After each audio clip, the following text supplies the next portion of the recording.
Ayun. Bibigay ko mamaya, samahan niyo ako ha. Tignan natin kung matutuwa siya. Sabi ko kasi, naalala mo meron ko sa amin relo na binigay niya ng budget eh. Oo. Nawala. Ay, so ayun, quick story lang. Dati kasi, long time ago, si mama ko nagbigay sa amin ng relo para palitan ng battery. Kaya lang for some reason, nawala. Nawala lang. So, hindi namin alam kung ano yung value ng relo na yun. Pero natatakpan sa isip ko, sabi ko balang araw, isusuli ko sa kanya yung relo na yun.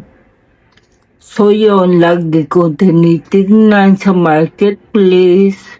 Kaya lang, di ko afford. Nakakakita ako ng SIM ng relo na yun, kaya lang, wala pa akong budget that time. So, ayun, recently lang naganap ako, nakakita ako, hindi man eksaktong ganun, pero close enough. Ito, ay bibigay ko sa mama ko.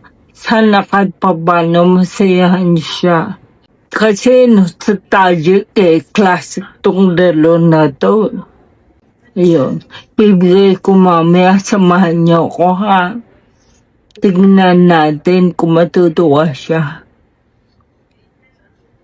Sabi ko kasi, naalala mo meron ko sa amin relo na binigay niya ng budget eh. Oo. Nawala. Oo. Oh? Hoy! Ganito yun ah! Yes! Thank you! Oh my God.